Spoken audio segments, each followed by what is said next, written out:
Bonjour à vous. Je vous remercie de vous être arrêté sur cette vidéo.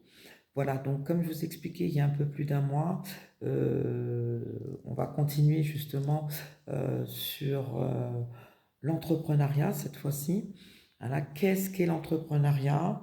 Pourquoi les gens, certaines personnes décident d'entreprendre soit une activité indépendante, soit prendre ou reprendre une entreprise, et quel est le but final de travailler pour soi.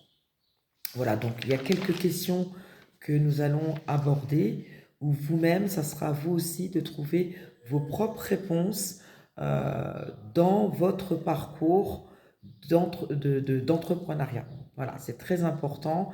Ça vous permettra aussi de savoir si vous êtes éligible, si vous pouvez justement travailler en solo ou, aller chercher justement votre beefsteak, hein, quelque part, votre argent sur le terrain, parce qu'il y a des avantages et des inconvénients de travailler aussi pour soi. Voilà.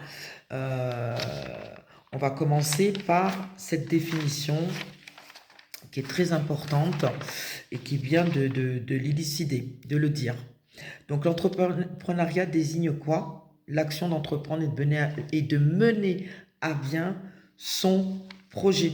Voilà, pour pouvoir le développer, moi je dirais jour après jour, semaine après semaine, mois après mois, et que demain on puisse excéder, qu'on puisse être reconnu, hein, puisque quand on travaille aussi pour soi, à un moment donné, on a une reconnaissance à travers sa clientèle, et le but, bien sûr, c'est d'être crédible. Alors moi, je partirais du principe que ce qui est le plus important, c'est la discipline.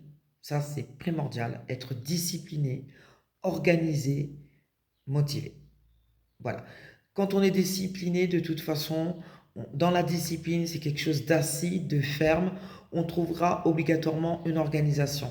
Et la motivation, elle sera encore beaucoup plus présente, beaucoup plus là. Surtout, entourez-vous de bonnes personnes. J'insiste énormément.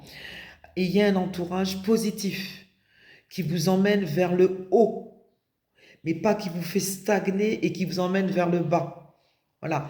Vous aurez toujours des contestataires. C'est très important d'avoir des personnes qui contestent vos idées, mais il faut que ça soit dans un objectif positif. Voilà. Si c'est par exemple, ah ben non, je te vois pas du tout dans ça, t'as pas la tête, t'as pas assez niaque, euh, et puis est-ce que tu as fait des études pour ça? Vous voyez, il y a beaucoup de personnes qui sont là aussi pour décourager parce qu'ils croient tout savoir sur vous. Et en fait, le fait de ne pas l'avoir simplement dit ou confié, ça y est, ils se font une image complètement négative. Donc, soyez vigilants par rapport à ça. Je vous dis à de suite. N'hésitez pas de vous abonner à ma chaîne, de vous dire quelles sont vos motivations, comment vous voyez justement cette activité, si vous comptez vous y mettre ou pas, ou si simplement une idée, un rêve ou un souhait. Voilà, vous étiez avec Irissa Sabine Devander. Je vous remercie beaucoup et j'attends vos commentaires avec impatience. À de suite, merci.